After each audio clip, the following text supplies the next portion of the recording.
A soft-spoken English teacher wearing thrift store cardigans and faded jeans became the target of relentless mockery from her most arrogant students.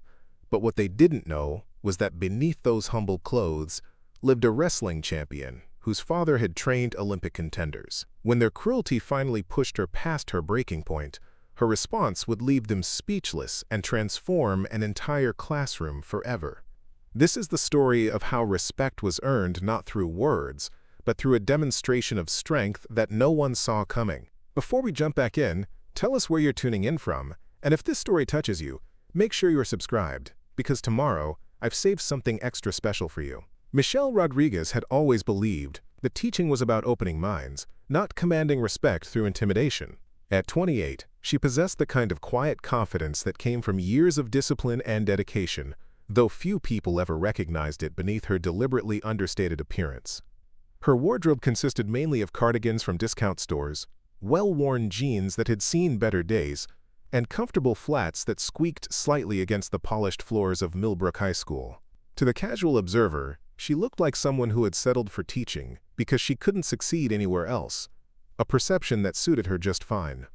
What the students and faculty of Millbrook High didn't know was that Michelle Rodriguez carried within her the heart of a champion. Her father, Tony Rodriguez, had been a legendary wrestling coach at Ohio State University, a man who had shaped Olympic hopefuls and NCAA champions with equal parts wisdom and iron will.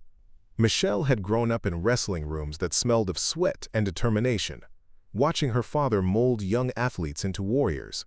She had been his unofficial assistant from the age of 12, learning techniques that most people never encountered outside of elite training facilities. Michelle herself had never competed officially due to the limited opportunities for women's wrestling during her high school years, but she had trained relentlessly alongside the boys her father coached.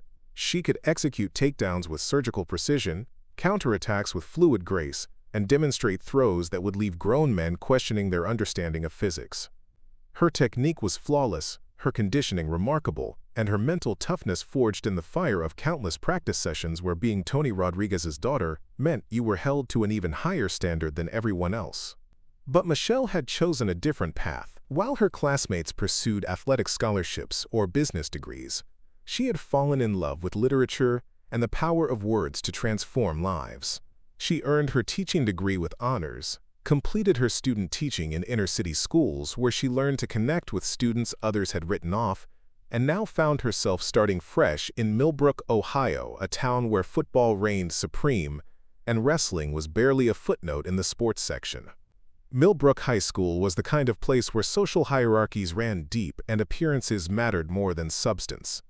The building itself was a testament to misplaced priorities, with a gleaming football stadium that could seat half the town while the library operated with outdated computers and patched furniture. The student body reflected the community's values, with popular kids driving expensive cars their parents bought them and wearing designer clothes that cost more than Michelle's monthly grocery budget. Room 204 became Michelle's, whose body suggested capabilities that didn't match any of his assumptions about her lifestyle or interests. But Tyler's competitive instincts overrode his analytical concerns, and he interpreted Maya's revelation as further evidence that she was trying to intimidate him through theatrical displays rather than genuine threat.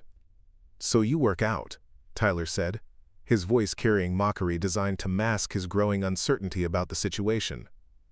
"That's actually pretty cute, Maya.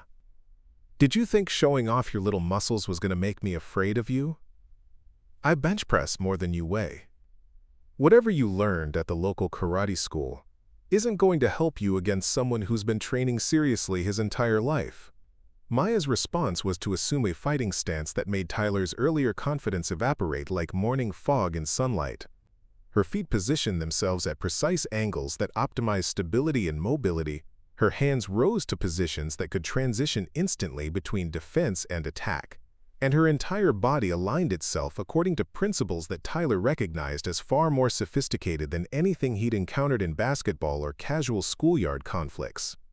The stance was unmistakably professional, the kind of positioning that Tyler had seen in mixed martial arts broadcasts but never encountered in person.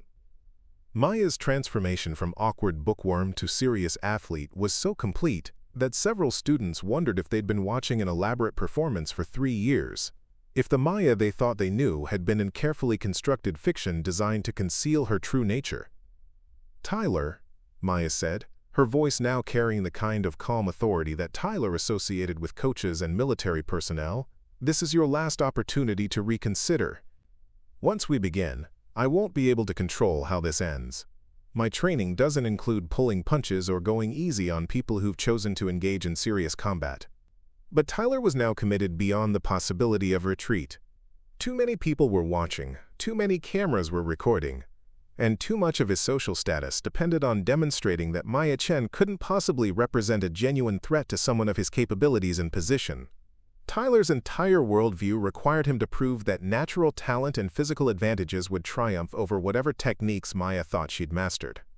"Enough talking," Tyler said, stepping toward Maya with the kind of aggressive body language that had intimidated countless opponents on basketball courts throughout his high school career. "Let's see what you've actually got, Four Eyes." Maya's response was to demonstrate exactly what 4 years of intensive Muay Thai training could accomplish when applied by someone who understood combat as both physical science and mental discipline. Tyler's advance was met with a combination that most spectators would later describe as impossibly fast and brutally precise, though martial arts experts who eventually viewed the recordings would recognize it as fundamental technique executed with championship-level skill. Maya's left leg swept Tyler's leading foot with timing so perfect that his forward momentum carried him directly into the takedown, rather than allowing him to resist it. As Tyler's balance collapsed, Maya's right elbow struck pressure points along his shoulder and neck with surgical precision, not hard enough to cause permanent damage, but with sufficient force to temporarily disrupt his nervous system's ability to coordinate muscular responses. Tyler found himself on the library floor before his conscious mind had processed what was happening to him. The fall itself wasn't particularly painful, but the speed and ease with which Maya had neutralized his physical advantages was psychologically devastating. Tyler had expected a prolonged struggle where his superior size and strength would eventually overcome Maya's technique, but instead he'd been defeated so quickly that most observers couldn't identify the specific movements that had brought him. Characters. Derek Williams pulled out his phone and started recording. "This is going to be epic. Tyler Brooks versus the library nerd. Place your bets on who wins this intellectual showdown." His laugh was the kind that always sounded forced, like he was trying too hard to be part of something bigger than himself. Maya finally looked up, and for just a moment, something flickered in her dark eyes behind those thick lenses. It wasn't fear or anger or embarrassment. It was something else entirely, something that made Tyler pause for just a fraction of a second before his confident smirk returned.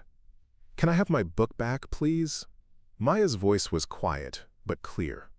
Each word precisely pronounced in a way that suggested English wasn't her first language, though she'd been speaking it perfectly since kindergarten. "I need to finish this problem set before next period." Tyler held the chemistry book higher, just out of her reach. "Oh, you need to finish your homework? That's so sad. Maybe if you tried talking to people instead of hiding behind these thick glasses all the time, someone might actually help you with your studies. Ever think about that?" The cruelty in his voice was casual, practiced, like he'd done this so many times that humiliating classmates had become as natural as breathing. Madison giggled from her table, the sound sharp and bright like breaking crystal. Several other students laughed along, not because they found it funny, but because laughing with Tyler Brooks was always safer than becoming his next target. Maya stood slowly, her chair scraping against the floor with a sound that seemed unnaturally loud in the suddenly quiet library. At 5 feet 4 inches, she had to crane her neck to look Tyler in the eye, and her glasses caught the overhead lights in a way that made it impossible to read her expression clearly. "Tyler," she said, and there was something different about her voice now, something that made Zach take a half step backward. "You have my chemistry book. I asked nicely for you to return it. Now I'm asking again." Tyler's grin widened. This was the part he enjoyed most, when his targets finally showed some backbone. It made the eventual crushing so much more satisfying. "Oh, now she's getting tough. Did you hear that, everyone? Little Maya thinks she can make demands. Maybe we should teach her about the real hierarchy at Lincoln Valley High." He tossed the chemistry book to Zach, who caught it and immediately threw it to Derek, starting a game of keep-away that had Maya turning in circles trying to follow her textbook as it sailed over her head. With each throw, Tyler's crew laughed louder, and more students began paying attention. Phone cameras appeared like flowers blooming in spring sunshine, everyone eager to capture whatever was about to happen. "Jump for it, Four Eyes," Derek called out, holding the book high above his head. "Come on, show us how bad you want it. Maybe do a little dance while you're at it." Maya's breathing had changed, becoming deeper and more controlled. Her shoulders had straightened in a way that should have been a warning to anyone who knew what to look for, but Tyler and his friends were too caught up in their game to notice. She was no longer the scared girl who'd been trying to disappear into her chemistry notes. Something fundamental had shifted in her posture, in the way she held her hands, in the subtle adjustment of her stance. "Give me my book," Maya said, and this time her voice carried an edge that cut through the laughter like a blade through silk. Tyler snatched the book from Derek and held it high above Maya's head, forcing her to stand uncomfortably close to him. "What's the magic word, Maya? Come on, everyone's waiting. Say please like you really mean it. Maybe get on your knees and beg a little. Show us how much smarter you are than the rest of us." The library had gone completely silent now except for the soft hum of the air conditioning and the distant sound of a lawnmower outside. Ms. Rodriguez was nowhere to be seen, probably dealing with some crisis in the main office, which meant there were no adults to interrupt whatever Tyler had planned. Preparing and narrating this story took us a lot of time, so if you are enjoying it, subscribe to our channel. It means a lot to us. Now back to the story. 43 students watched and waited, some with excitement, others with growing discomfort, but none with the courage to intervene. Maya looked around the room slowly, her gaze moving from face to face behind those thick lenses. She saw the students who'd sat near her in classes for 3 years without ever learning her name. She saw the ones who'd stepped aside in hallways to avoid accidentally making eye contact. She saw the ones who'd whispered behind her back about the weird Asian girl who never talked to anyone and probably didn't even speak English at home. For 3 years, she'd been exactly what they expected her to be. Quiet, invisible, harmless. She'd played the role perfectly, keeping her head down and her secrets safe, because sometimes the best strategy was to let people underestimate you completely. Sometimes the smartest thing you could do was wait for exactly the right moment to show them who you really were. But as Tyler Brooks stood there holding her chemistry book hostage, demanding that she humiliate herself for his entertainment, while dozens of cameras recorded every moment, Maya Chen made a decision that would change everything at Lincoln Valley High School forever. She smiled. It wasn't the shy, apologetic smile she'd worn for 3 years. It wasn't the nervous smile of someone hoping to avoid conflict. It was something else entirely, something that made Tyler's confident expression falter just slightly, like he'd suddenly realized he might be playing a game whose rules he didn't fully understand. "Tyler," Maya said, her voice now completely calm, completely controlled, "you really should give me my book back." "Or what?" Tyler laughed, but it sounded forced now, like he was trying to convince himself as much as his audience. "What exactly are you going to do about it, Four Eyes?" "Run to the principal's office. Call your mommy. Face it, Maya, you're nothing. You're nobody. You're just some weird girl who hides in the library because she's too pathetic to function in the real world." Maya adjusted her glasses with one finger, the simple gesture somehow containing more threat than any words could have conveyed. Around the library, students began to sense that something was shifting, that the familiar script of Tyler Brooks humiliating a helpless victim was about to take an unexpected turn. "You know what, Tyler?" Maya said softly. "You're absolutely right about one thing. I have been hiding." She paused, looking directly into his eyes with an intensity that made him take an involuntary step backward. "But not for the reasons you think." Tyler Brooks hadn't always been the undisputed king of Lincoln Valley High School, but he'd been working toward that crown since middle school, with the systematic precision of a military campaign. His rise to power had been carefully orchestrated through a combination of athletic talent, social manipulation, and the kind of ruthless ambition that most 17-year-olds simply didn't possess. The basketball team had been his launching pad, but Tyler understood that true high school royalty required more than just sports achievements.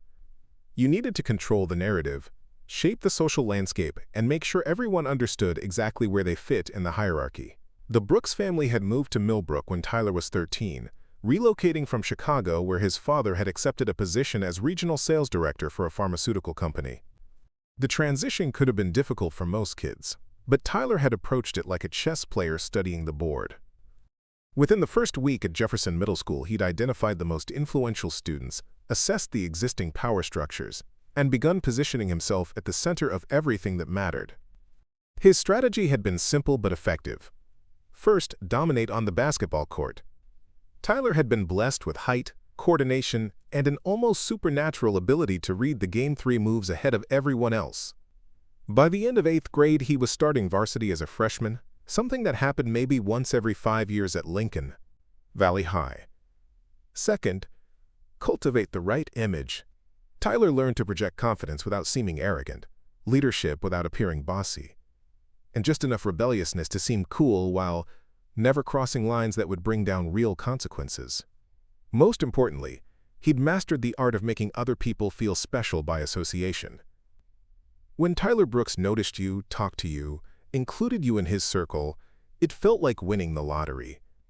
He had an intuitive understanding of what people wanted, whether it was validation, protection, excitement, or simply the thrill of being connected to someone who seemed destined for greatness. He gave them just enough attention to keep them hooked, while never letting them forget that his friendship was a privilege that could be revoked at any moment. By sophomore year, Tyler had assembled a carefully curated inner circle. Zach Martinez brought street credibility and a willingness to do whatever Tyler needed without asking questions. Derek Williams provided technical skills, particularly with social media and video editing, plus his family's connections in local business circles. Madison Parker delivered female social influence and the kind of picture-perfect girlfriend that completed Tyler's image as the guy who had everything. The basketball success had continued to build his legend. Tyler was now averaging 22 points per game and had received preliminary interest from college scouts, including a few Division I programs that could change his entire future. Local newspapers had started covering his games, and there was talk of him being featured in a regional sports magazine. Everything was falling into place exactly as he'd planned, with one crucial element that made it all possible: his ability to maintain social order through strategic intimidation. Tyler understood that high school hierarchies required constant reinforcement. You couldn't just establish your position and expect it to maintain itself. You had to remind people regularly why you deserved to be at the top, which meant occasionally demonstrating what happened to those who didn't recognize the natural order of things. Maya Chen represented the perfect target for this kind of lesson, someone so far outside the social ecosystem that she barely registered as human to most students. The irony was that Tyler had actually noticed Maya long before deciding to make her his latest project. She'd been in his AP chemistry class since junior year began, always sitting in the front row, always raising her hand when Mr. Peterson asked impossible questions that stumped everyone else, always finishing tests while other students were still reading the instructions. Her academic performance was the kind that made Tyler slightly uncomfortable, not because he struggled in school, but because her intelligence seemed to exist on a completely different level than everyone else's. Maya Chen had arrived at Lincoln Valley High School 3 years ago, under circumstances that most students never bothered to learn about. Her family had moved to Millbrook when her mother, Dr. Linda Chen, accepted a position at Children's Hospital downtown. The transition had been jarring for Maya, who'd spent her early childhood in San Francisco's Chinatown surrounded by extended family, familiar languages, and the comfortable anonymity of a community where being different wasn't actually different at all. Millbrook was a predominantly white suburban town where diversity meant having a few Latino families and one black family who owned the successful auto repair shop on Main Street. The Chen family represented something exotic and unfamiliar to most residents, who weren't quite sure how to categorize them. Dr. Chen was obviously successful and professional, which earned respect, but Maya herself seemed to exist in some undefined space between model minority stereotype and social awkwardness that made people uncomfortable.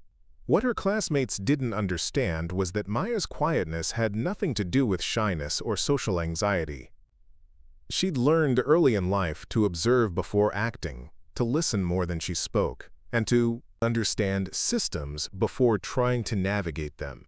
Her parents had immigrated from Taiwan when she was 5 years old, and Maya had spent her childhood translating not just languages but entire cultural frameworks for adults who were simultaneously more accomplished and more vulnerable than the children around them realized. At home, Maya spoke Mandarin with her grandmother who'd moved in to help with childcare while Dr. Chen worked long hours at the hospital. She helped her father, James, navigate American business culture in his accounting practice, explaining social cues and unwritten rules that weren't taught in any textbook.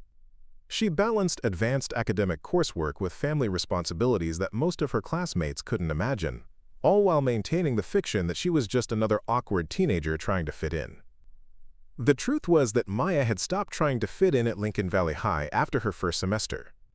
The social dynamics had been immediately apparent to her analytical mind, but the constant energy required to perform normalcy had proven exhausting and ultimately pointless.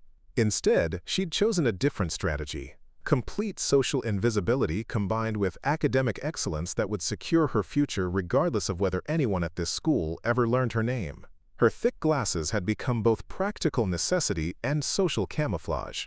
Maya had developed severe myopia in middle school, possibly from countless hours reading in dim light, and the prescription lenses made her eyes appear larger and more prominent than they actually were. She'd deliberately chosen unfashionable frames, thick black plastic that screamed, "nerd stereotype," because she'd learned that people saw exactly what they expected to see. If they wanted to categorize her as the weird smart girl who couldn't possibly have any other dimensions to her personality, Maya was perfectly content to let them make that assumption. What none of them knew was that Maya's apparent weakness, her quiet demeanor and bookish appearance, concealed a level of physical capability that would have fundamentally altered their perception of her if they'd ever witnessed it. For the past 4 years, ever since the family had moved to Millbrook, Maya had been training 6 days a week at Iron Dragon Muay Thai Gym in the industrial district across town. The training had begun as a practical decision by her parents, who worried about their daughter's safety as she navigated an unfamiliar cultural landscape, but it had evolved into something much more significant. Master Kim had recognized something in Maya from her first day at the gym, a combination of natural athleticism, mental discipline, and quiet intensity that suggested exceptional potential. Muay Thai wasn't just about learning to fight. It was about developing complete physical and mental control, understanding timing and distance, reading opponents' intentions before they'd fully formed, and maintaining perfect calm under extreme pressure. Maya had absorbed these lessons with the same systematic approach she brought to her academic studies, treating each training session like a laboratory experiment in human biomechanics and psychological warfare. The gym itself existed in a different world from Lincoln Valley High School, a place where respect was earned through dedication and skill rather than social manipulation or family wealth. The other fighters ranged from teenagers working through anger management issues to adults training for amateur competitions, but they all shared a common understanding that appearances could be deceiving and that underestimating someone based on how they looked was the fastest way to end up unconscious on the mat. Maya had progressed through the traditional ranking system with methodical determination, earning her red armband as an intermediate fighter after 2 years of training. Master Kim had begun entering her in youth competitions, small regional tournaments where she competed against other teenagers who'd been training in various martial arts. The results had been consistently dominant, not because Maya was naturally aggressive, but because her analytical mind, combined with 4 years of physical conditioning, created a fighting style that opponents found impossible to predict or counter. Her success in competition had led to an invitation to train with the adult fighters, men and women in their 20s and 30s, who treated combat sports as serious athletic pursuits rather than after-school activities. Maya had learned to spar with opponents who outweighed her by 40 pounds, to maintain technique and composure against people who were actively trying to hurt her, and to find openings in defenses that appeared completely solid to casual observers. The mental aspects of martial arts training had proven even more valuable than the physical skills. Maya had learned to control her breathing under stress, to maintain awareness of her surroundings while focusing intensely on immediate threats, and to project an aura of calm confidence that made opponents second-guess their own abilities. These skills translated perfectly to navigating high school social dynamics, where the ability to remain unruffled while others lost their composure provided tremendous strategic advantages. Master Kim had been preparing Maya for the State Youth Championships, a tournament that would bring together the best young fighters from across the region. The competition was scheduled for next month, and Maya had been training with increased intensity, working on combinations and strategies that would give her an edge against opponents who'd been studying video of her previous matches. None of her classmates had any idea that the quiet girl with thick glasses was considered one of the most promising young martial artists in the state. Tyler Brooks represented everything that Maya had learned to recognize as fundamentally hollow. His power was borrowed from external sources: his family's money, his physical advantages that he'd done nothing to earn, his position on a team where other people's efforts contributed to his individual statistics. He'd never been tested in any meaningful way, never faced real consequences for his actions, never encountered a situation where his usual tactics simply wouldn't work. The social ecosystem at Lincoln Valley High had protected Tyler from ever discovering his own limitations. Teachers overlooked his casual cruelty because he maintained good grades and brought positive attention to the school through basketball. Students enabled his behavior because challenging him seemed more dangerous than becoming complicit in it. Even parents and community members celebrated him as a positive role model, focusing on his athletic achievements while ignoring the systematic way he diminished other students to maintain his own status.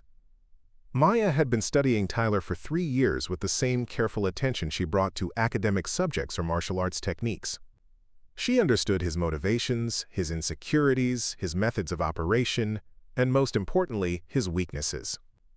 Tyler's entire identity was built on other people's perception of him, which meant he was fundamentally vulnerable to anyone who could control that narrative.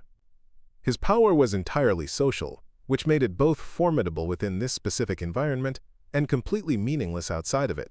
The irony was that Tyler's decision to target Maya represented a catastrophic miscalculation based on incomplete information. He'd seen exactly what she'd wanted him to see: a quiet, isolated girl who presented no threat to his social position and would provide an easy target for the kind of public humiliation that reinforced his dominance.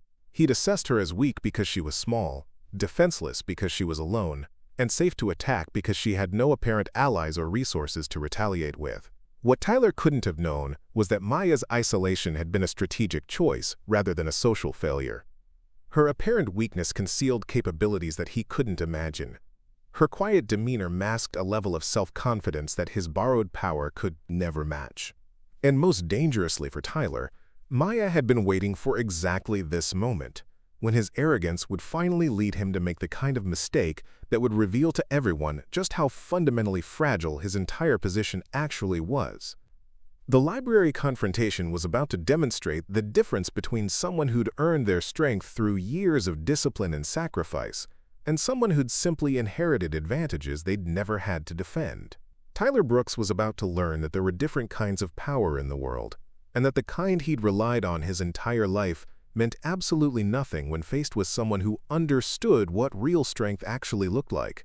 Maya's smile lasted exactly 3 seconds, but in that brief moment something shifted in the library's atmosphere, like barometric pressure dropping before a storm.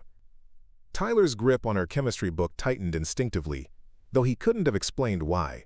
The confidence that had carried him through countless similar encounters flickered for just an instant, replaced by something that felt uncomfortably like uncertainty. "Excuse me?" Tyler's voice carried a note of confusion that he tried to mask with increased aggression. "Did you just smile at me? Are you actually enjoying this, Four Eyes? Because I can make this a lot worse for you if that's what you want." Maya pushed her glasses up her nose with a deliberate motion, the simple gesture somehow containing more composure than Tyler had expected from someone who should have been cowering by now. Her dark eyes, magnified behind the thick lenses, remained steady on his face with an intensity that made him want to look away. She wasn't displaying the fear or desperation that usually characterized his victims at this stage of the encounter.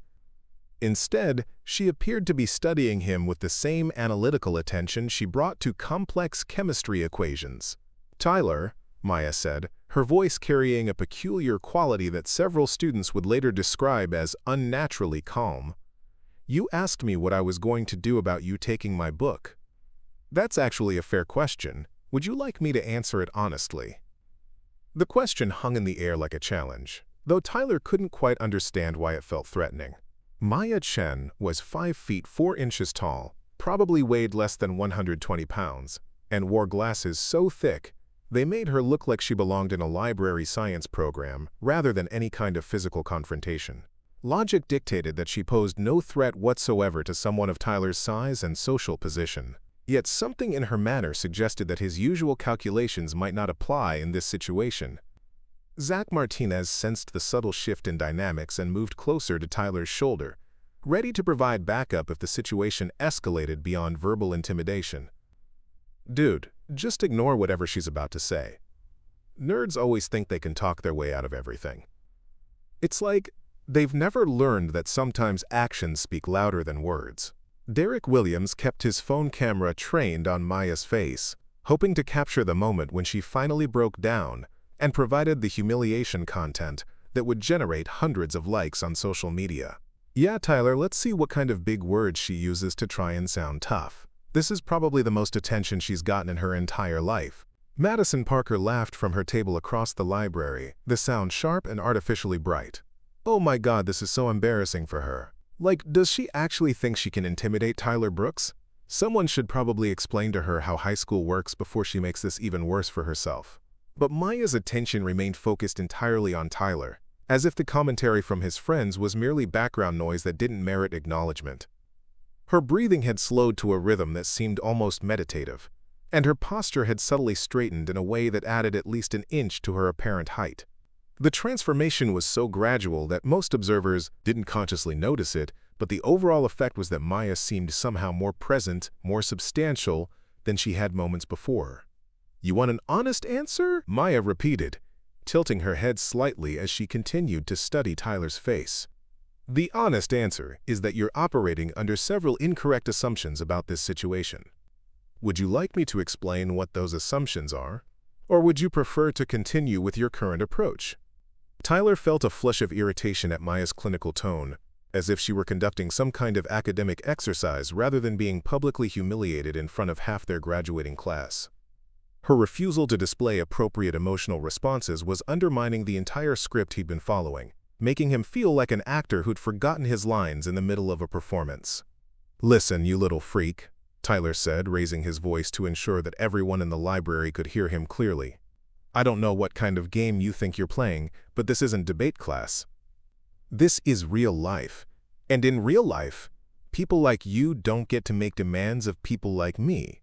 So why don't you drop the attitude and get back to begging for your book like a good little nerd?" Maya nodded slowly, as if Tyler had just provided a particularly illuminating data point for some research project she was conducting. "That's actually a perfect example of what I was talking about. You've just demonstrated assumption number 1, that social hierarchies in high school represent some kind of natural or permanent order, rather than artificial constructs that exist only within this specific environment." The clinical precision of Maya's response created an uncomfortable silence in the library.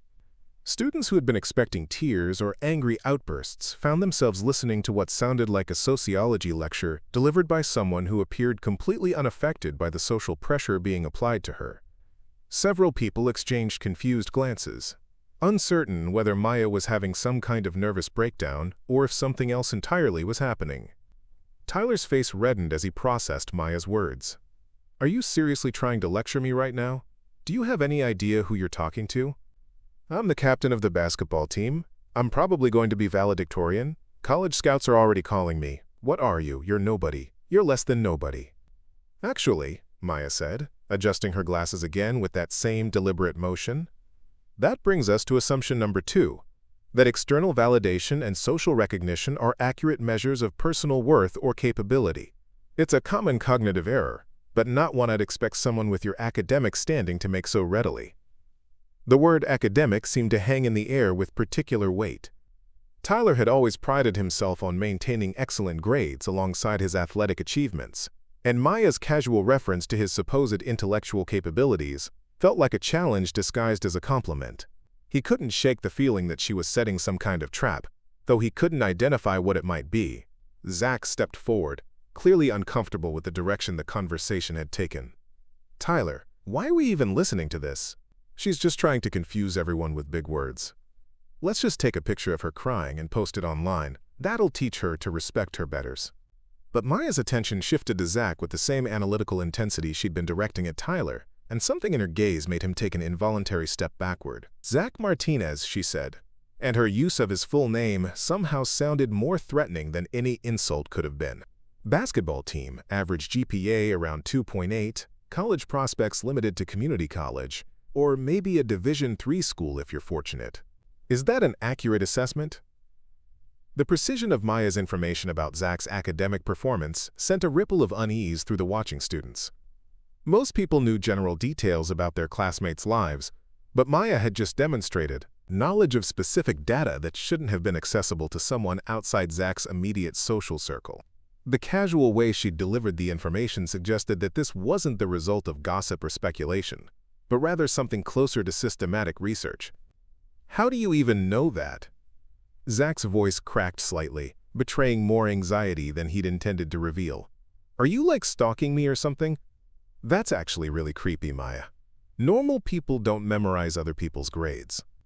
Maya's expression remained perfectly neutral, but there was something in her eyes that reminded several observers of nature documentaries they'd seen, specifically the moment when a predator identified weakness in potential prey. I know it because I pay attention, Zach. I observe patterns, I process information, and I draw logical conclusions based on available evidence. It's a useful skill set, though apparently not one that's widely cultivated in your social circle.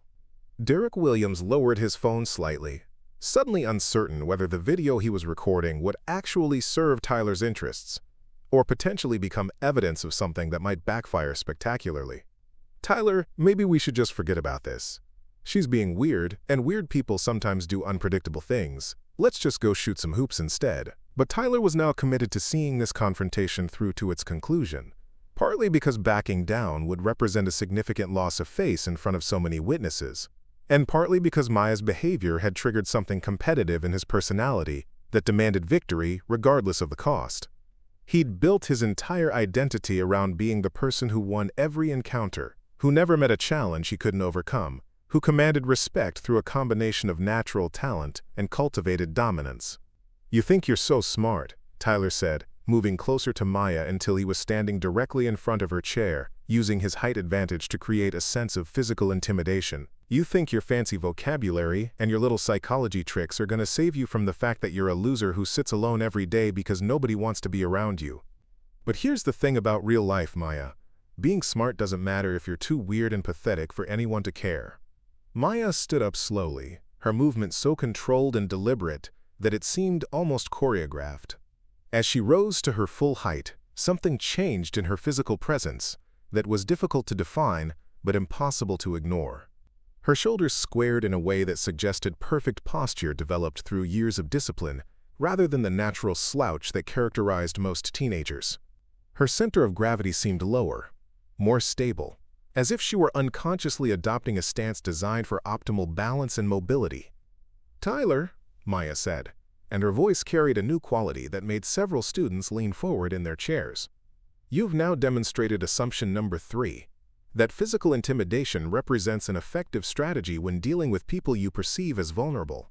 That's actually the most dangerous assumption of all, because it's based on incomplete information about the person you're trying to intimidate. The way Maya spoke the word intimidate suggested that she was familiar with the concept from a perspective that Tyler hadn't considered. There was something in her tone that implied personal experience with intimidation tactics, but not as a victim. Rather, she sounded like someone who understood intimidation as a technique to be analyzed, countered, and potentially redirected against those who employed it carelessly. Tyler felt a strange sensation in his stomach, something that might have been the first stirring of genuine uncertainty about the outcome of this encounter. Maya's refusal to display appropriate submissive behavior was disrupting his psychological momentum, making him feel off balance in a way that reminded him uncomfortably of basketball games, where opponents employed unexpected strategies that forced him to adapt his playing style mid-game. What are you talking about? Tyler's voice carried a note of frustration that he tried to mask with increased aggression. Incomplete information? What kind of information could you possibly have that would matter in this situation? You're a nobody, Maya. You have no friends, no social connections, no influence, no power. What exactly do you think you're going to do to me? Maya's smile returned, but this time it was different from the one that had confused Tyler earlier. This smile seemed to contain knowledge that she wasn't yet ready to share, secrets that could fundamentally alter everyone's understanding of the dynamics at play. She reached up and removed her glasses, folding them carefully and placing them in the front pocket of her oversized sweater. Without the thick lenses magnifying her eyes, Maya's face appeared completely transformed. Her features were sharper, more defined, and her dark eyes held an intensity that had been partially obscured by the optical distortion of her prescription lenses. Several students who had been watching the confrontation found themselves reassessing their assumptions about Maya's appearance, realizing that her thick glasses had been masking bone structure that suggested something closer to classical beauty than academic awkwardness. "Tyler," Maya said, her voice now carrying perfect clarity without the slight hesitation that had always characterized her classroom participation. "You asked what I think I'm going to do to you. That's actually a fascinating question, because it assumes that I need to do something to you in order to achieve my objectives in this situation." She paused, letting her words register with the audience of students who were now watching with rapt attention, sensing that they were witnessing something unprecedented in the social history of Lincoln Valley High School. "The truth is," Maya continued, "you're going to do everything to yourself. You're going to continue escalating this confrontation because your ego won't allow you to walk away. You're going to make increasingly poor decisions because you can't accept that your usual tactics aren't working. And eventually, you're going to push this situation to a point where you reveal things about yourself that you'd probably prefer to keep private." The precision of Maya's psychological analysis created a moment of absolute silence in the library. Tyler found himself caught between the desire to prove her wrong and the growing suspicion that she might be describing exactly what he was already doing. Her calm prediction of his behavior felt like a challenge that he was powerless to ignore, even though accepting it might lead to exactly the outcome she was forecasting. Madison Parker's voice cut through the tension from across the library, high-pitched and uncertain. "Tyler, maybe she's right. Maybe we should just leave her alone. This is getting really weird, and I don't want to be part of whatever's happening here." But Tyler was now operating on pure instinct, his competitive drive overriding rational analysis of the situation. Maya's refusal to conform to his expectations had triggered something primal in his psychology, a need to reassert dominance that transcended logical consideration of potential consequences. "You know what, Maya?" Tyler said, his voice rising to a level that could be heard throughout the library. "You want to play mind games? Let's play.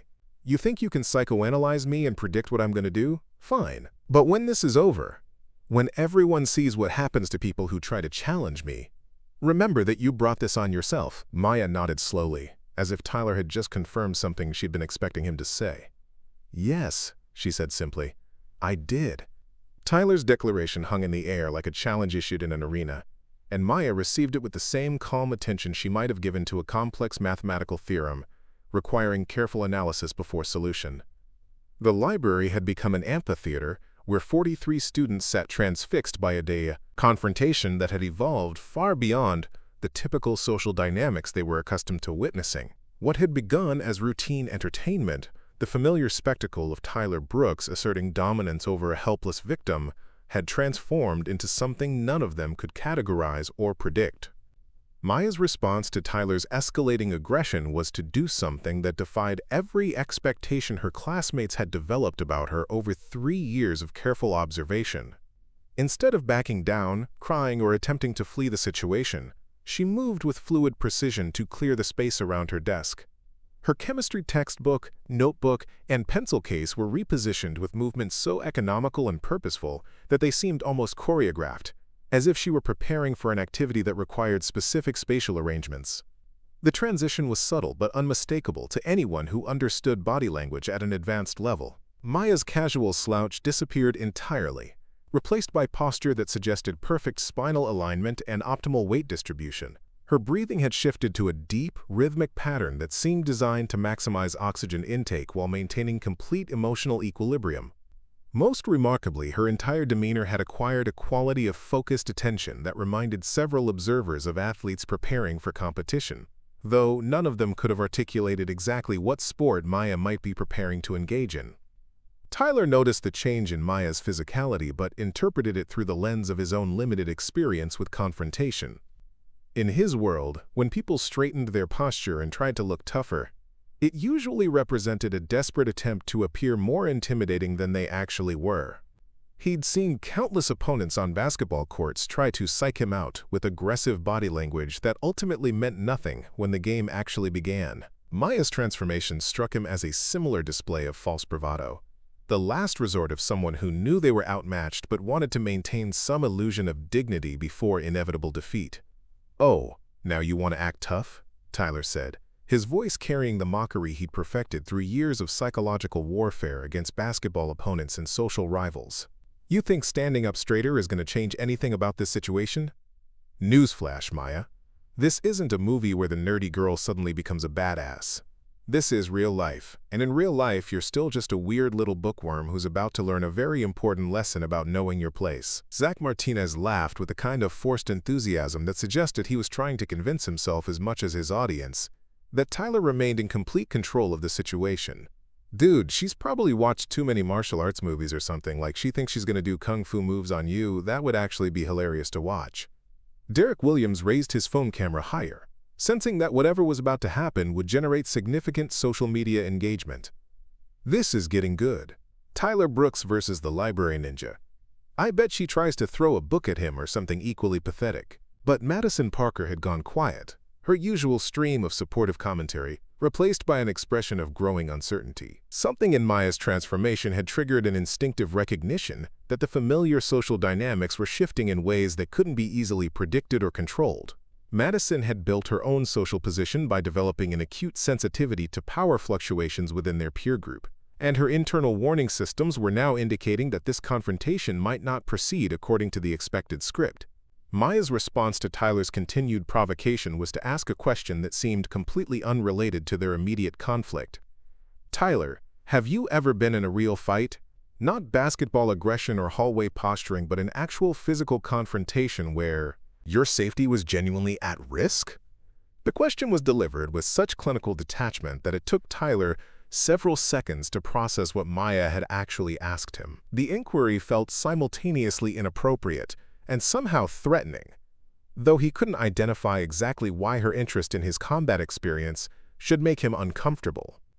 Maya's tone suggested that she was seeking information for practical reasons rather than attempting to insult or challenge him, which made her question even more unsettling. "What kind of stupid question is that?" Tyler replied, though his voice carried a defensive edge that suggested Maya had touched on something sensitive. "Of course I've been in fights. I play basketball at the varsity level. I deal with aggressive people all the time. Physical confrontation isn't exactly foreign to me, Maya." Maya nodded thoughtfully, as if Tyler's answer had provided useful data for some calculation she was performing in her head. "That's interesting, because basketball aggression and actual combat represent completely different skill sets. Basketball involves structured competition with referees, rules, and protective social frameworks. Real fighting involves scenarios where those constraints don't exist, and where the consequences can be genuinely dangerous."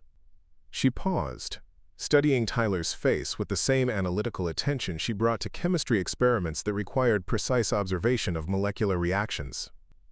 "The reason I ask," Maya continued, "is because people who've never experienced real physical conflict often make assumptions about how their natural advantages will translate to situations where different rules apply. Size, strength, and social dominance can become liabilities if you don't understand how to use them effectively."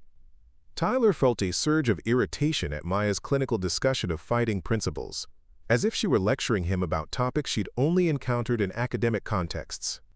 The idea that this quiet, bookish girl might possess any meaningful knowledge about physical confrontation struck him as absurd, another example of her tendency to overestimate her own intelligence and relevance.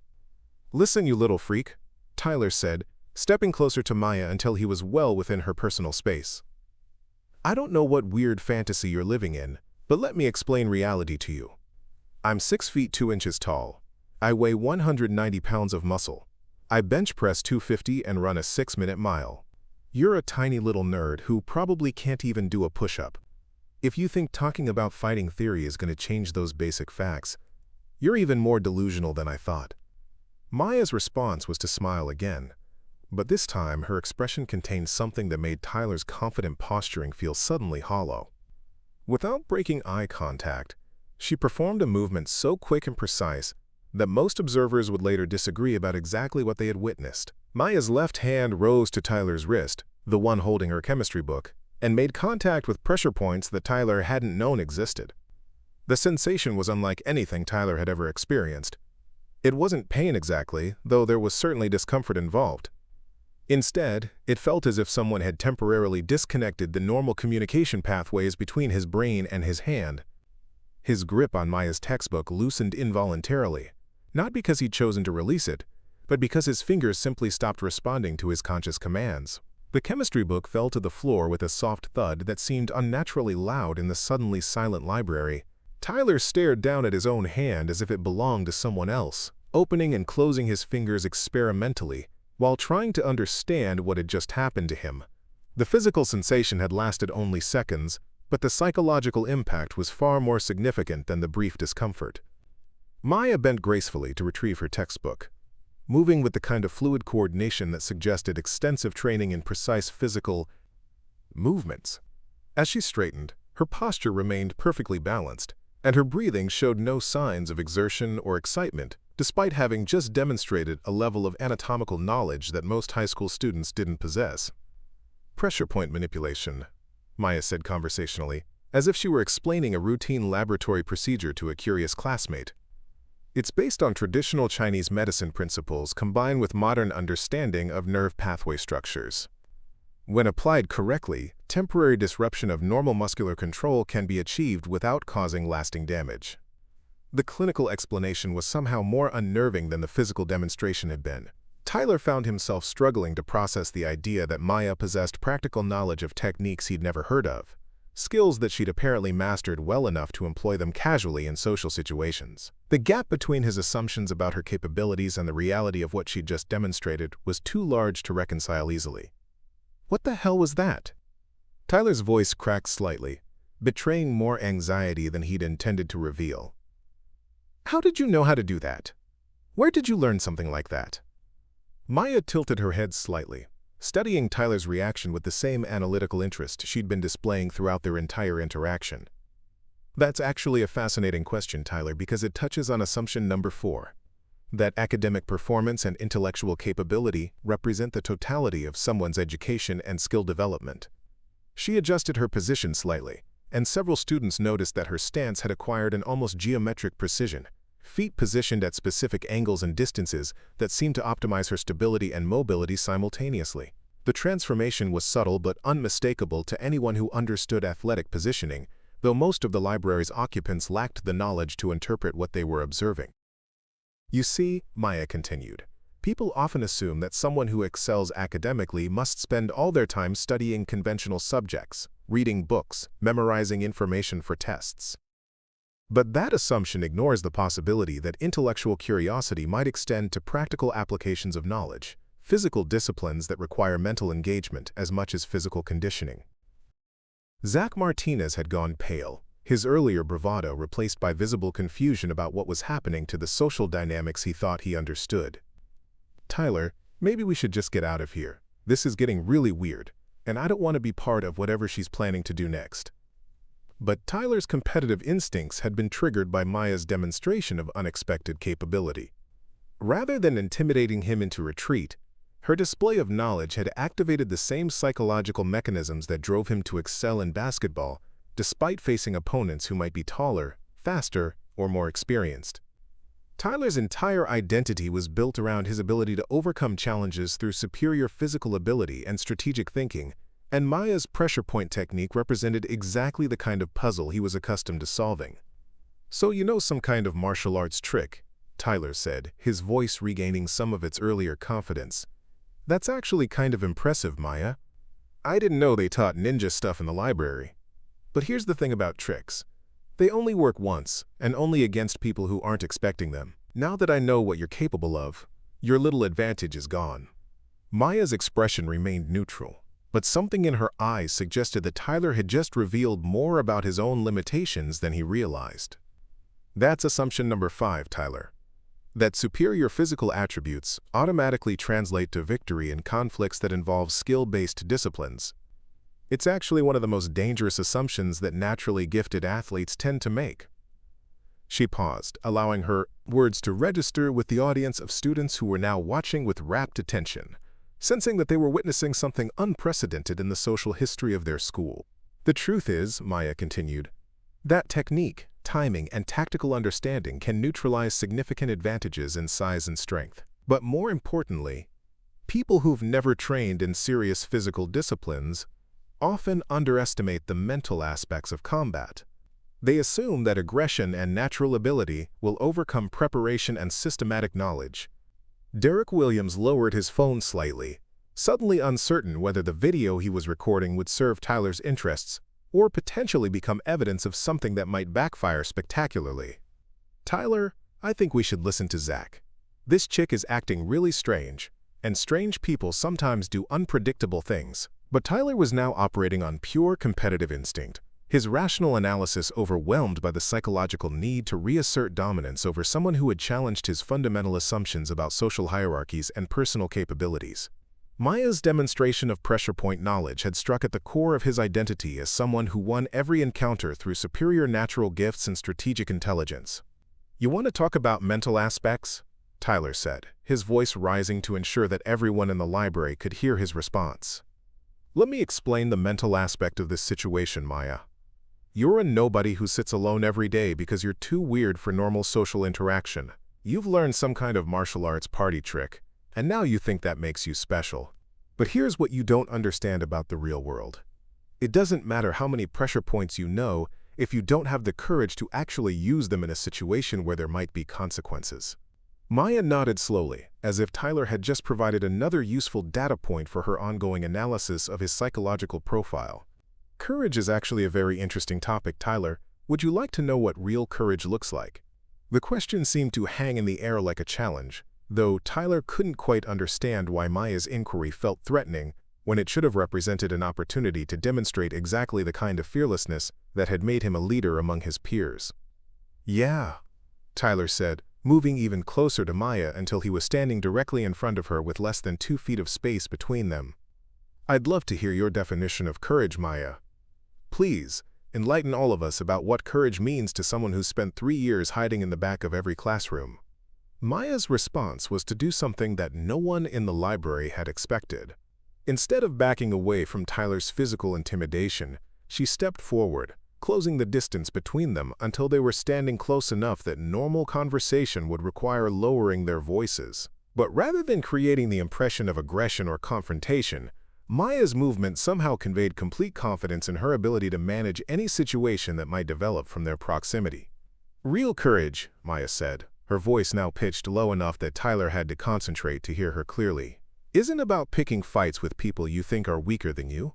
Real courage is about facing situations where the outcome is genuinely uncertain, where your natural advantages might not be sufficient, where you have to rely on preparation, skill, and mental discipline rather than inherited gifts." She paused, studying Tyler's face from close range, and he found himself unable to look away from her dark eyes, which seemed to contain depths he'd never noticed during 3 years of sharing classes with her. "Real courage," Maya continued, "is about choosing to test yourself against opponents who might actually be capable of defeating you, rather than limiting yourself to conflicts where victory is guaranteed by social dynamics or physical advantages." Tyler felt something shift in his understanding of the situation, a growing suspicion that Maya might be offering him exactly the kind of challenge she was describing. The possibility was both exciting and terrifying, representing the kind of genuine test of his abilities that he'd been unconsciously seeking throughout his high school career. "Are you challenging me to a fight, Maya?" Tyler asked, his voice carrying a mixture of incredulity and anticipation that surprised even him. Maya's smile returned, but this time it contained something that Tyler would later describe as both invitation and warning. "Tyler," she said softly, "I'm challenging you to find out who you really are when all your usual advantages are taken away." Tyler's challenge hung between them like electricity before lightning strikes, and Maya's response was to step back just far enough to create the space she would need for what came next. The movement was so fluid and deliberate that several students later claimed they'd seen her calculate distances and angles with mathematical precision, as if she were solving a geometry problem that happened to involve human bodies and physical dynamics. "Tyler," Maya said, her voice carrying perfect clarity across the now silent library, "before we proceed, I want to make sure you understand exactly what you're asking for. This isn't going to be like basketball where coaches blow whistles and referees enforce rules. This isn't going to be like anything you've experienced before." The warning should have served as an opportunity for Tyler to reconsider his position, to recognize that Maya's calm confidence might indicate capabilities he hadn't anticipated. But Tyler Brooks had built his entire identity around being the person who never backed down from challenges, who won every competition through superior talent and determination. Maya's attempt to give him an escape route only strengthened his resolve to prove that whatever tricks she'd learned couldn't overcome fundamental advantages in size, strength, and athletic ability.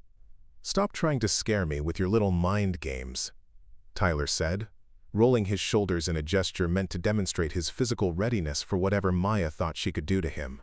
"You did some kind of pressure point thing that caught me off guard. Fine. That's not going to happen again. Now let's see what happens when you try your martial arts nonsense against someone who's actually ready for it." Maya nodded slowly, as if Tyler had just confirmed something she'd been expecting him to say.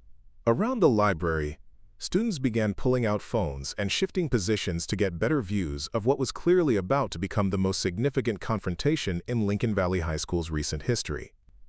The atmosphere had acquired the electric tension that preceded major sporting events, except none of the spectators had any idea what they were actually about to witness.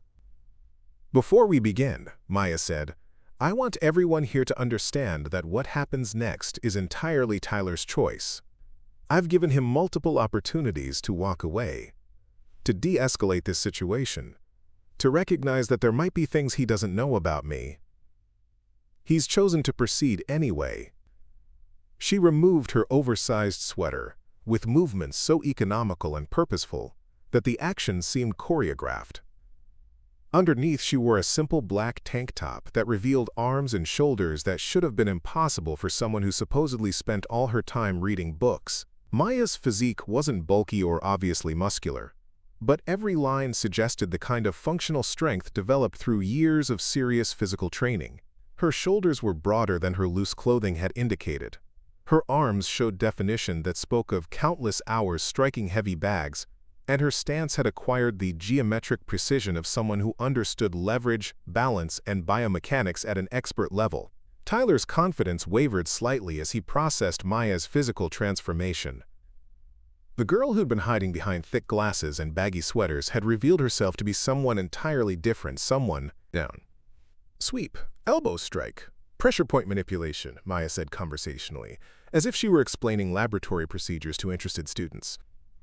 "Basic Muay Thai combination adapted for opponents who rely primarily on forward aggression and superior reach.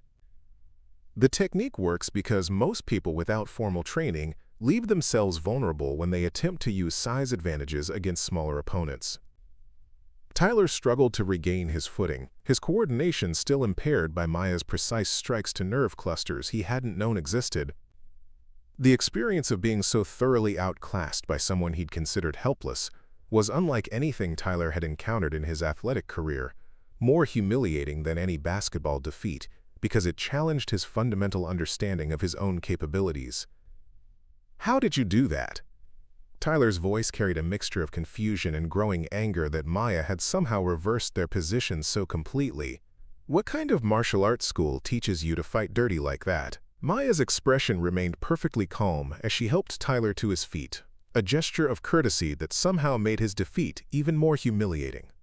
"Iron Dragon Muay Thai Gym, Tyler. I've been training there 6 days a week for 4 years. Master Kim is a former Thai national champion who immigrated here in the 1990s. The techniques I just used are considered basic defensive combinations for intermediate students." The casual way Maya delivered this information created a moment of absolute silence in the library. Students who had been expecting to witness Tyler's inevitable victory over the school's quietest outcast found themselves processing the revelation that Maya Chen was apparently a serious martial artist with years of professional training under expert instruction. Derek Williams, who had been recording everything on his phone, lowered the device with an expression of growing comprehension about what he'd actually captured on video. "Wait, you're saying you're like a real fighter, like you actually compete in tournaments and stuff?" Maya nodded, as if Derek had asked about her participation in academic decathlon rather than combat sports. "Regional youth championships for the past 2 years. I'll be competing in the state tournament next month.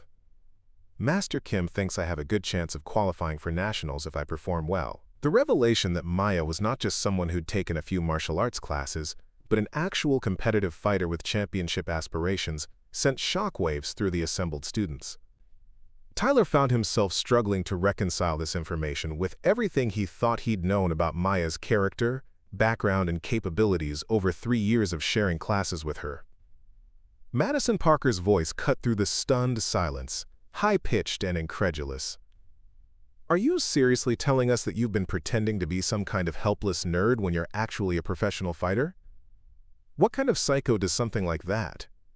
Maya turned her attention to Madison with the same analytical focus she'd been directing at Tyler throughout their confrontation. Madison Parker, head cheerleader, 3.2 GPA, college applications submitted to schools selected primarily for their social prestige rather than academic programs. Is that an accurate assessment? The precision of Maya's information about Madison's academic performance and college strategy created another ripple of unease among the watching students. Maya was demonstrating the same systematic knowledge of her classmates' personal details that she'd revealed about Zach earlier, suggesting that her apparent social invisibility had actually enabled comprehensive observation and analysis of everyone around her. "How do you know about my college applications?" Madison's voice cracked with anxiety and growing anger. "Those are supposed to be confidential. Are you, like, stalking all of us or something?" Maya's response was to smile with genuine amusement for the first time since the confrontation had begun. "Madison, you've posted about your college visits, application deadlines, and campus preferences on social media approximately 47 times since September. The information is publicly accessible to anyone who pays attention to the details people share about their lives." The explanation was somehow more unsettling than if Maya had admitted to systematic stalking.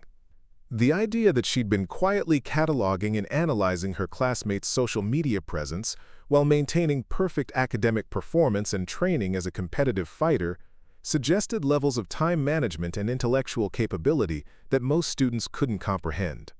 Tyler had managed to regain his equilibrium, both physical and psychological, and his competitive instincts were demanding another opportunity to prove that Maya's initial success had been the result of surprise rather than genuine superiority. "Okay, so you caught me off guard with some kind of martial arts move. That doesn't prove anything except that you know how to fight dirty. Let's try this again, and this time I'll be ready for your tricks." Maya's expression shifted to something that Tyler would later describe as genuinely sympathetic, as if she felt sorry for him despite everything he'd put her through during the confrontation. "Tyler, what just happened wasn't a trick. It was basic technique applied against someone who doesn't understand combat principles. If we continue this, the outcome will be the same, except probably more painful for you because you'll be trying harder to resist."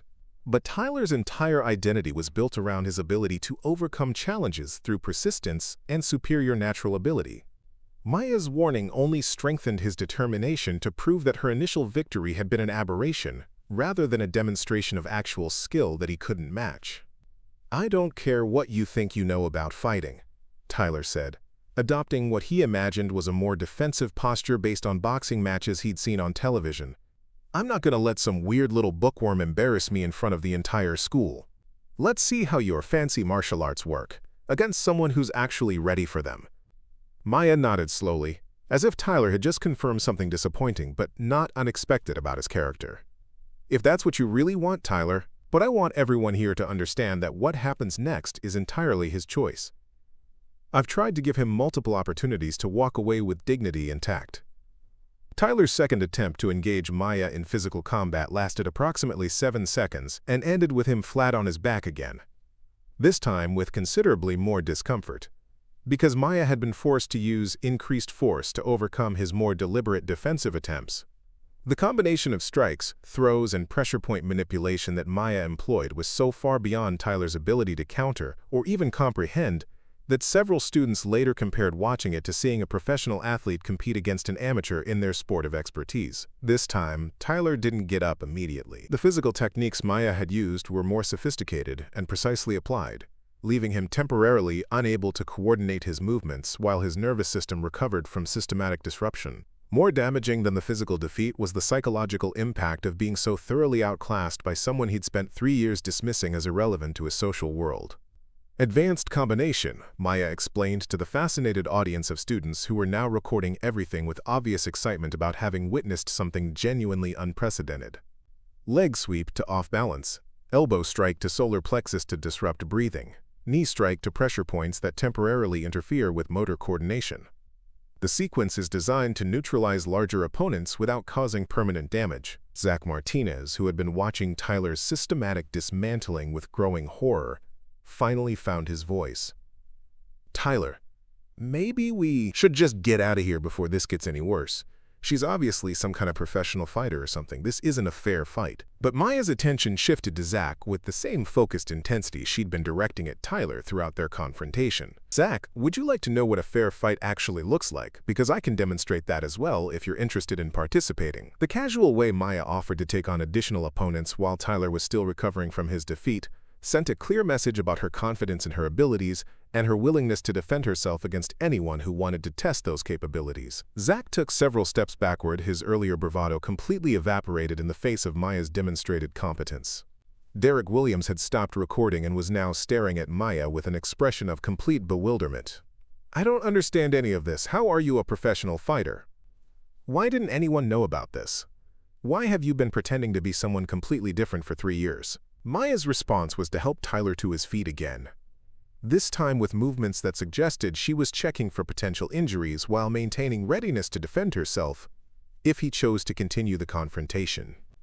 "Derek, I wasn't pretending to be anyone different. I was simply allowing people to see exactly what they expected to see based on their own assumptions and limitations." She paused, looking around the library at the 43 students who were now staring at her with expressions ranging from awe to confusion to genuine fear. "The truth is," Maya continued, "I've been exactly the same person for 3 years. I study hard because education matters. I train seriously because physical discipline develops mental strength. I observe people carefully because understanding human behavior is useful in multiple contexts. The only thing that's changed is your perception of who I've always been." Tyler finally managed to speak, though his voice carried none of the confidence that had characterized his earlier provocations. "Why didn't you ever tell anyone? Why did you let everyone think you were just some weird nerd who couldn't defend herself?" Maya's smile returned, but this time it contained something that Tyler found genuinely frightening because it suggested capabilities and knowledge that extended far beyond anything he'd witnessed during their physical confrontation. "Tyler," Maya said softly, "why do you think predators in nature often disguise themselves as harmless prey until the moment they choose to reveal their true nature? Why do you think intelligence agencies place their most capable operatives in positions where they appear ordinary and unremarkable? Why do you think the most effective strategies often involve allowing opponents to underestimate your capabilities until you're ready to demonstrate exactly what you're capable of achieving?" The questions hung in the air like challenges to everything Tyler thought he understood about power, strategy, and social dynamics. Maya's systematic destruction of his physical confidence had been devastating enough, but her implications about the sophisticated planning behind her apparent social invisibility suggested levels of strategic thinking that made Tyler feel like a child playing games against an adult opponent. Before Tyler could formulate a response, the library doors opened with a bang that made everyone jump. Ms. Rodriguez entered with Principal Johnson, both of them moving with the urgent pace of administrators who'd been alerted to some kind of serious incident requiring immediate intervention. "What exactly is happening in here?" Principal Johnson's voice carried the authority of someone accustomed to restoring order to chaotic situations involving teenage drama and conflicts. "We received reports about shouting and possible fighting in the library." Tyler looked around desperately, suddenly realizing that his systematic humiliation by Maya had been witnessed and recorded by dozens of students whose social media accounts would soon be broadcasting his defeat to the entire school. His face flushed with embarrassment and anger as he processed the social consequences of having been so thoroughly beaten by someone he'd been trying to intimidate. "She attacked me," Tyler said, his voice carrying desperation and injured pride. "Maya just started fighting me for no reason.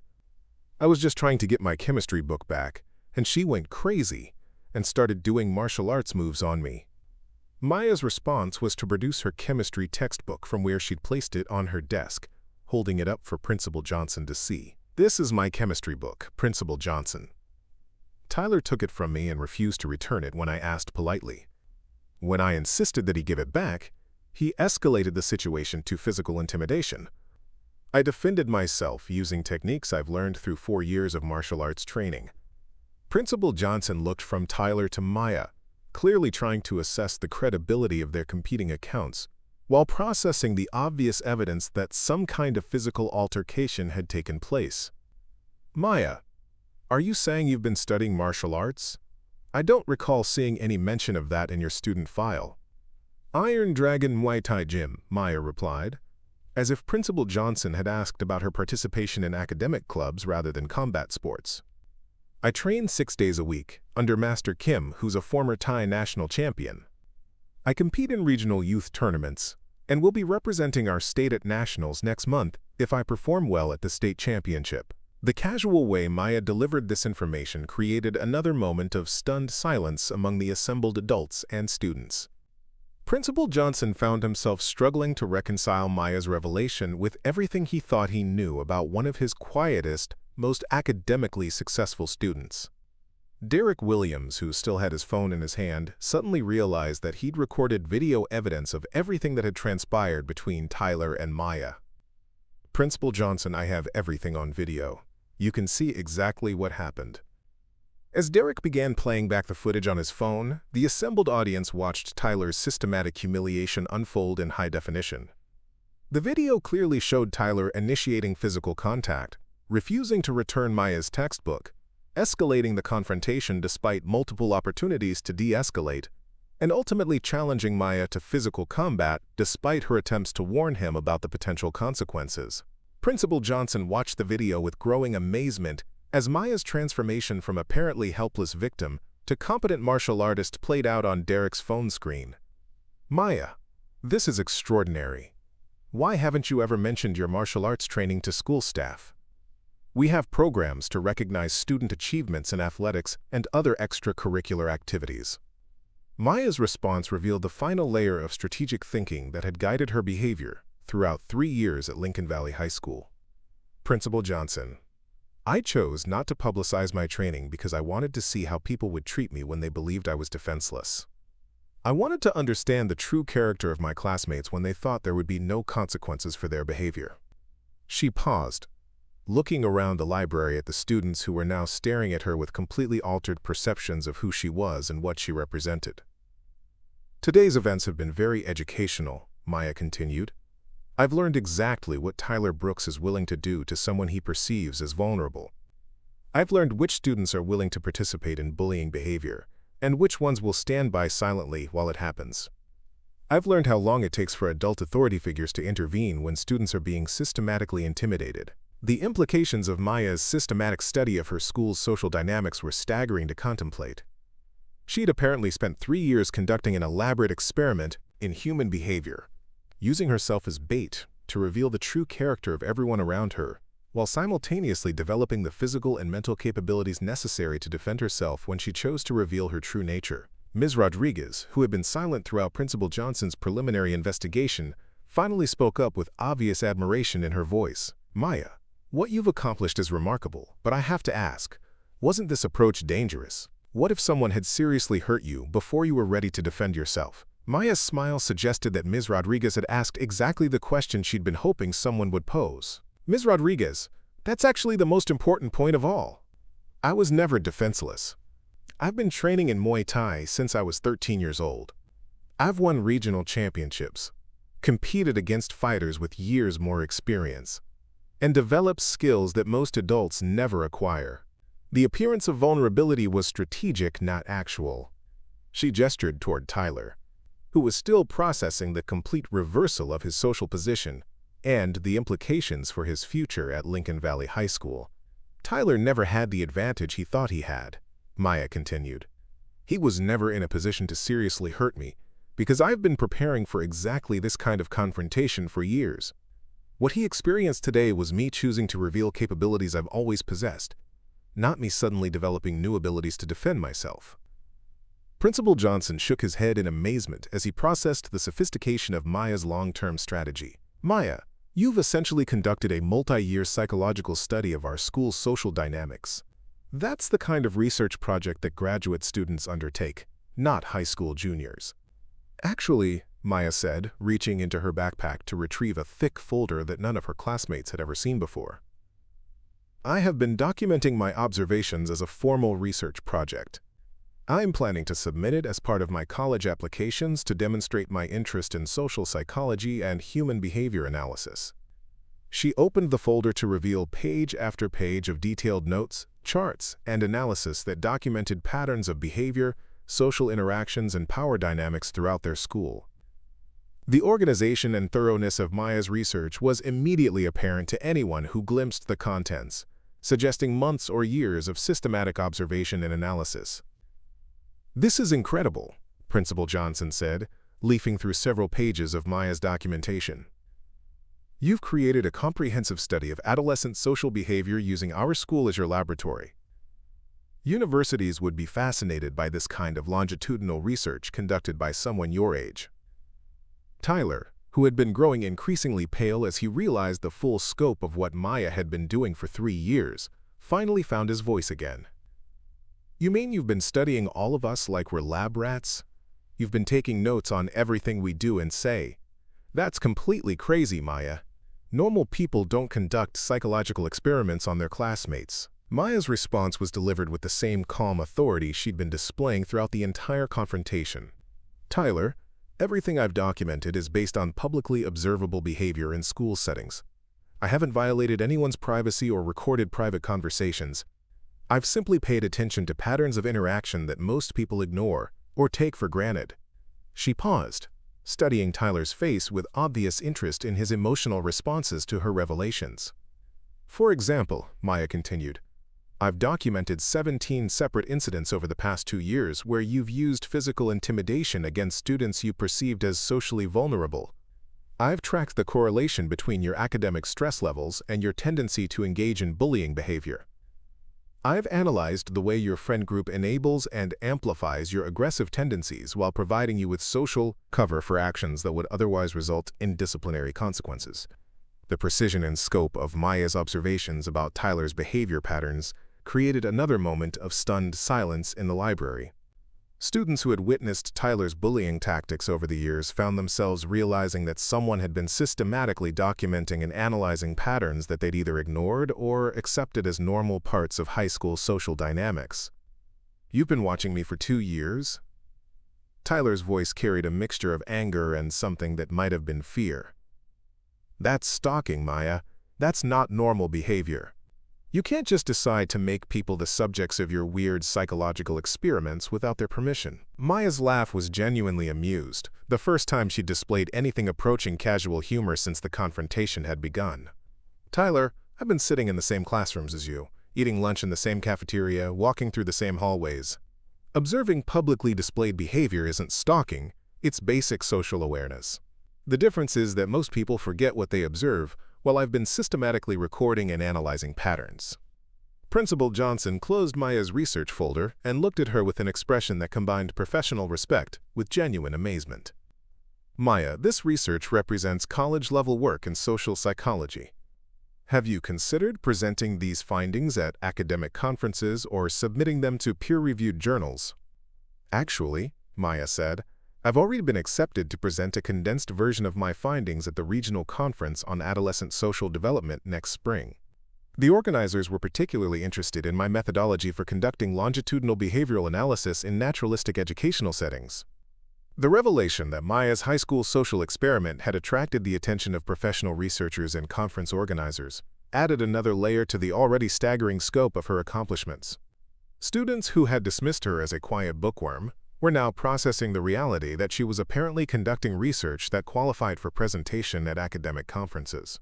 Madison Parker, who had been silent since Maya's earlier analysis of her college application strategy, finally spoke up with obvious confusion and growing anxiety. "I still don't understand why you didn't just tell people about your martial arts training and your research project. Why did you let everyone think you were just some weird girl who couldn't defend herself?" Maya's response revealed the philosophical framework that had guided her behavior throughout her time at Lincoln Valley High School. "Madison, people's true character is only revealed when they believe their actions won't have consequences. If everyone had known I was a competitive fighter conducting behavioral research, they would have modified their behavior around me. I wouldn't have been able to observe authentic social dynamics or document genuine patterns of interaction. She gestured around the library at the students who were still recording and discussing the unprecedented events they'd witnessed. Today's confrontation was always inevitable, Maya continued. Tyler's pattern of escalating aggression toward perceived vulnerable targets made it statistically certain that he would eventually target me directly. I've been prepared for this encounter for months, both physically and psychologically. The only variable was the specific circumstances that would trigger the confrontation. Tyler stared at Maya with growing horror as he processed the implications of her systematic approach to their social environment. You mean you planned this whole thing? You wanted me to attack you so you could use your martial arts training to humiliate me in front of everyone? Maya's expression became genuinely sympathetic as she looked at Tyler, as if she felt sorry for someone who still couldn't understand the fundamental nature of what had transpired between them. Tyler, I didn't plan anything that happened today. I simply prepared myself to respond effectively when your behavioral patterns led to the inevitable confrontation. You chose to escalate this situation at every step, despite multiple opportunities to de-escalate. You chose to initiate physical contact. You chose to continue fighting after I demonstrated superior capabilities. Every decision that led to your current position was entirely your own. The accuracy of Maya's analysis was undeniable to anyone who had witnessed the confrontation or viewed Derek's video recordings. Tyler had indeed been given multiple opportunities to walk away, to return Maya's textbook, to recognize that he might be making incorrect assumptions about her capabilities. His current humiliation was the direct result of choices he'd made despite clear warnings about potential consequences. Ms. Rodriguez, who had been listening to Maya's explanations with growing professional interest, asked the question that several adults were thinking. Maya, given your research findings about social dynamics and bullying behavior, what recommendations would you make for improving the school environment? Maya's response demonstrated the practical applications of her 3 years of systematic observation and analysis. Ms. Rodriguez, the most significant finding from my research is that bullying behavior persists primarily because it's enabled by passive bystander responses and inadequate adult intervention. Students like Tyler continue their aggressive patterns because they've learned that the social and institutional costs of their behavior are minimal compared to the psychological benefits they derive from dominance displays. She opened her research folder again and retrieved a section that contained detailed policy recommendations and intervention strategies. My research suggests that effective bullying prevention requires systematic changes to social dynamics rather than individual punishment of specific incidents, Maya continued. Schools need to create environments where bystander intervention is socially rewarded, where victims have genuine recourse to effective support systems, and where aggressive students face consistent consequences that actually modify their behavior patterns. Principal Johnson took the policy recommendations from Maya and began reading through her detailed analysis and suggested interventions. Maya, these recommendations are more sophisticated than anything our district has developed through professional consulting services. You've identified specific procedural changes that could significantly improve our response to bullying incidents. Actually, Maya said, I've already submitted these recommendations to the State Department of Education as part of their Student Advisory Committee on School Safety Initiatives. They've invited me to participate in policy development workshops this summer. The revelation that Maya's research had attracted attention from state education officials added yet another dimension to the already overwhelming scope of her accomplishments. Students who had spent 3 years dismissing her as socially irrelevant were now discovering that she'd been conducting research that was influencing policy development at the state level. Derek Williams, who had been quietly processing everything he'd recorded and witnessed, finally spoke up with obvious amazement. Maya, this is all incredible, but I have to ask, what happens now? I mean, everyone at school is going to know about your martial arts training and your research project by tomorrow. Your whole strategy of observing people when they think you're defenseless isn't going to work anymore. Maya's smile suggested that Derek had asked exactly the question she'd been expecting. Derek, you're absolutely right. My research phase at Lincoln Valley High School is now complete. I've gathered all the data I need for my college applications and conference presentations. Starting tomorrow, I can finally be myself without maintaining the fiction of vulnerability that was necessary for authentic behavioral observation. She paused, looking around the library at the students who were still struggling to process the complete transformation of their understanding of who Maya Chen actually was. The truth is, Maya continued, I'm looking forward to not having to pretend to be someone I'm not. For 3 years, I've hidden my martial arts training, my research interests, my conference presentations, and my academic achievements, because maintaining the appearance of social isolation was necessary for my research methodology. Now I can finally acknowledge the full scope of my interests and capabilities. Tyler, who had been listening to Maya's explanations with growing desperation, made one final attempt to salvage some dignity from the complete destruction of his social position. "This is all insane, Maya. You're completely crazy if you think people are going to respect you after finding out you've been conducting secret psychological experiments on everyone. You're still going to be a weird little freak, except now everyone will know you're also a manipulative psycho." Maya's response was delivered with genuine compassion, as if she truly felt sorry for someone who still couldn't understand the fundamental lessons that the day's events had been designed to teach. "Tyler, I understand that accepting responsibility for your behavior is difficult, especially when you've built your entire identity around power dynamics that you assumed would never be challenged.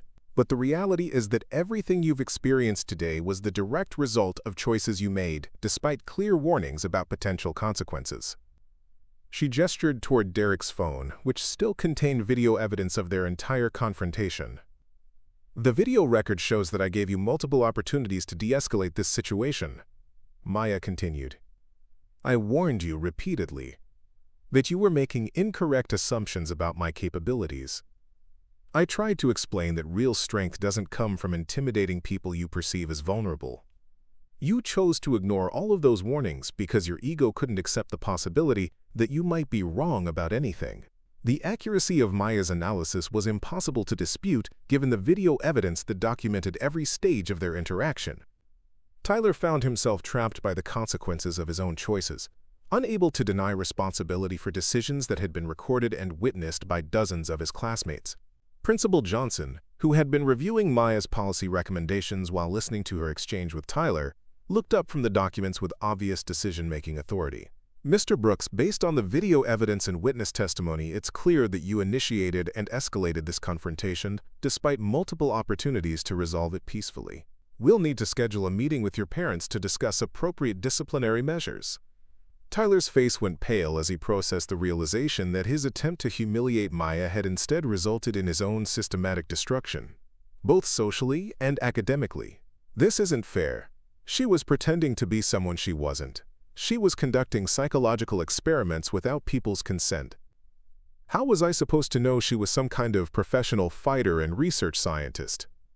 Maya's final response to Tyler's protests contained the wisdom that she developed through years of systematic training, observation, and strategic thinking about human nature and social dynamics. "Tyler," she said gently, "I never pretended to be anyone other than who I am. I simply allowed you to make assumptions based on your own limitations and prejudices. The person you've shown yourself to be today, someone who would publicly humiliate and physically intimidate someone you believed was defenseless, that's who you really are when you think nobody is watching who matters." She paused, adjusting her glasses with the same deliberate motion she'd been using throughout their entire confrontation. "The difference between us," Maya continued, "is that when people see who I really am, they discover someone who's worked hard to develop both mental and physical strength, someone who's conducted serious academic research, someone who's earned recognition at the state and national levels for multiple achievements. When people see who you really are, they discover someone who uses borrowed power to hurt people he thinks can't fight back." Tyler had no response to Maya's analysis because he couldn't argue with the accuracy of her assessment. The video evidence, witness testimony, and his own choices throughout the confrontation had revealed exactly the kind of person he became when he thought he could act without consequences. As Principal Johnson began the process of addressing the disciplinary implications of Tyler's behavior, students throughout the library were already uploading videos and updates to social media platforms that would ensure Maya's story spread throughout Lincoln Valley High School and beyond. Within hours, #Maya Chen was trending on multiple platforms as students from other schools shared and discussed the video of Tyler's systematic defeat by someone half his size. The social media response was overwhelmingly supportive of Maya, with thousands of comments praising her for standing up to bullying behavior and demonstrating that appearances could be deceiving. Martial arts instructors began sharing the videos as examples of proper technique and mental discipline, while education researchers expressed fascination with Maya's systematic approach to studying adolescent social dynamics. Master Kim, Maya's Muay Thai instructor, received dozens of interview requests from journalists interested in discussing the training methods that had produced such an exceptional young fighter. He would later describe Maya as one of the most dedicated and analytically minded students he'd ever trained, someone who approached martial arts with the same systematic thinking she brought to academic subjects. The Iron Dragon Muay Thai Gym experienced a surge in enrollment inquiries from parents who wanted their children to develop the kind of confidence and capability that Maya had demonstrated. Master Kim used the attention to highlight the mental discipline aspects of martial arts training, emphasizing that true strength came from years of dedicated practice and philosophical development rather than natural aggression or physical advantages. Maya's research documentation also attracted significant academic attention. Professor Williams from the State University's Psychology Department contacted Principal Johnson within days, requesting permission to review Maya's findings for potential inclusion in peer-reviewed research about adolescent social behavior. Several universities expressed interest in Maya's college applications after learning about her unique combination of academic achievement, athletic success, and original research. The State Department of Education accelerated their timeline for implementing Maya's policy recommendations after the video evidence of her confrontation with Tyler demonstrated the practical applications of her theoretical analysis. Education officials recognized that Maya's research provided valuable insights into the actual mechanisms of bullying behavior that could inform more effective intervention strategies. Tyler Brooks faced consequences that extended far beyond the immediate disciplinary measures imposed by Lincoln Valley High School. The viral nature of the video recordings meant that college recruiters, basketball scouts, and scholarship committees all became aware of his behavior toward Maya. Several universities that had been expressing preliminary interest in Tyler's athletic abilities withdrew their recruiting efforts after viewing the evidence of his bullying tactics. The basketball team's season was also affected by the negative publicity surrounding Tyler's actions. Coach Martinez was forced to address questions about team culture and leadership standards, leading to increased scrutiny of player behavior both on and of the court. Tyler's position as team captain became untenable once it became clear that his teammates could no longer respect his leadership, given his public humiliation and the revelation of his systematic bullying patterns. Madison Parker and Tyler's other social circle members found themselves reassessing their associations with someone whose true character had been so thoroughly exposed. The social dynamics that had previously protected Tyler from consequences began working against him as former allies distanced themselves from the negative attention and social media backlash. Zach Martinez and Derek Williams both faced their own reckonings as the video evidence showed their participation in and encouragement of Tyler's bullying behavior. Parents, teachers, and college counselors began asking difficult questions about their character and judgment, leading to conversations about responsibility, bystander intervention, and the importance of standing up for vulnerable classmates. The broader student body at Lincoln Valley High School experienced a fundamental shift in social dynamics as Maya's story spread throughout the school community. Students who had previously felt powerless against bullying behavior found inspiration in Maya's example of strategic preparation and principled resistance. Many began reporting incidents that they'd previously accepted as inevitable parts of high school social hierarchy. Teachers and administrators also changed their approaches to monitoring and addressing social conflicts after witnessing how systematically Maya had documented patterns of behavior that adults had either missed or minimized. Professional development sessions were scheduled to help staff recognize early warning signs of bullying behavior and implement more effective intervention strategies. Maya herself experienced the most dramatic transformation in social status, evolving from invisible outsider to respected role model virtually overnight. Students who had never acknowledged her existence began approaching her for advice about everything from academic strategies to self-defense techniques. She handled the attention with the same thoughtful analysis she'd applied to her research, carefully considering which opportunities aligned with her long-term goals and values. The martial arts community also embraced Maya as an example of how traditional training could develop not just physical capabilities but also mental discipline and moral character. She began receiving invitations to speak at youth martial arts events about the importance of using skills responsibly and understanding fighting as a last resort rather than a first response to conflict. College admissions offices took particular notice of Maya's unique combination of academic excellence, athletic achievement, and original research.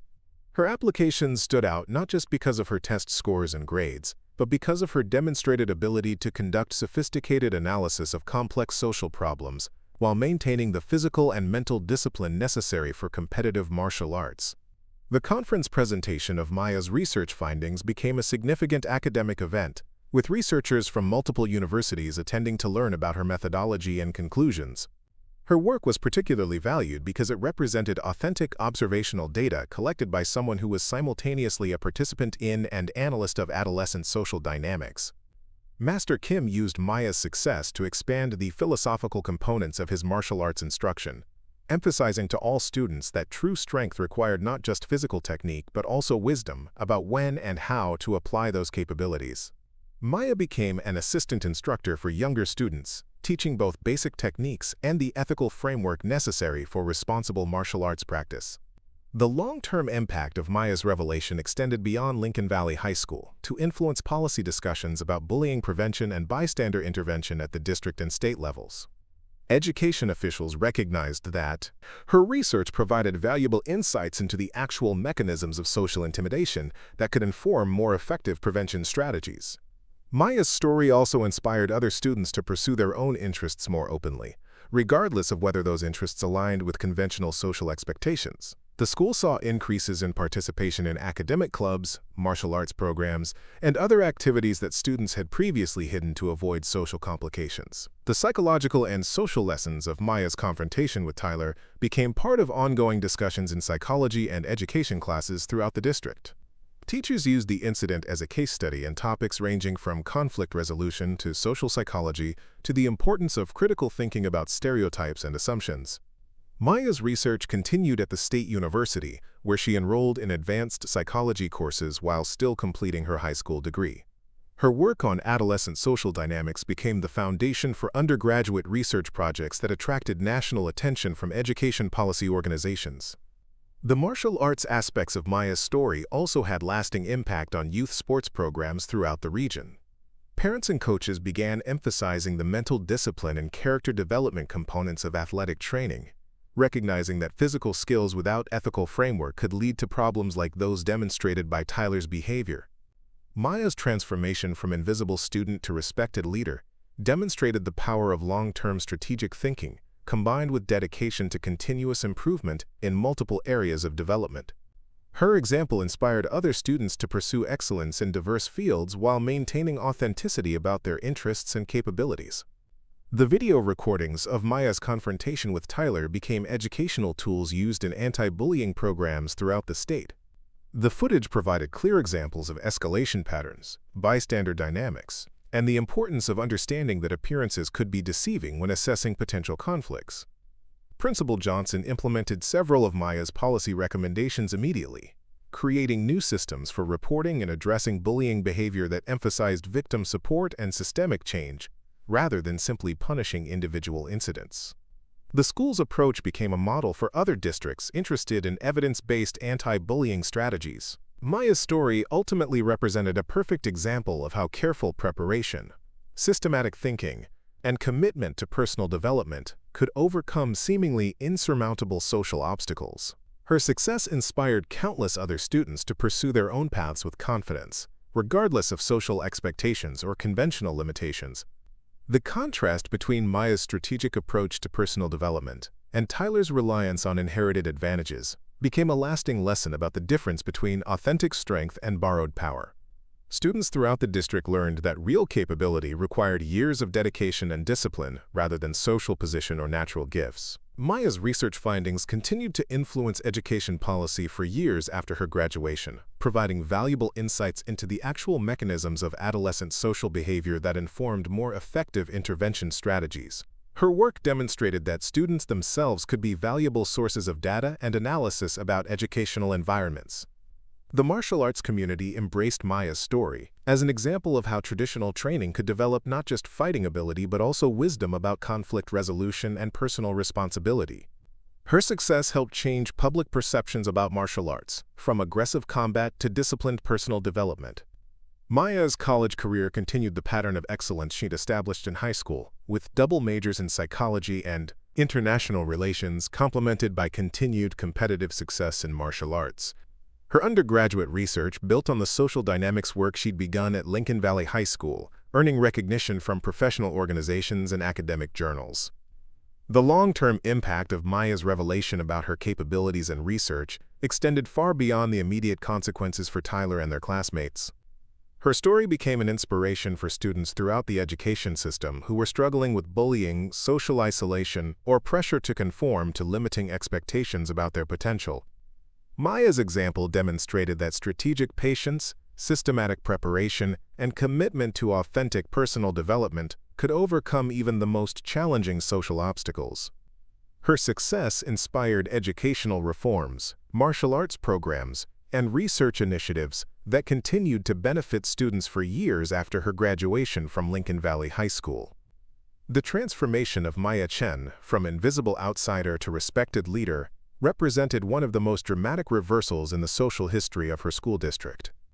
Her story became a lasting reminder that appearances could be deceiving, that real strength required years of development rather than inherited advantages, and that systematic thinking could overcome seemingly impossible challenges when combined with dedication and authentic character development. Up next, you've got two more standout stories right on your screen. If this one hit the mark, you won't want to pass these up. Just click and check them out.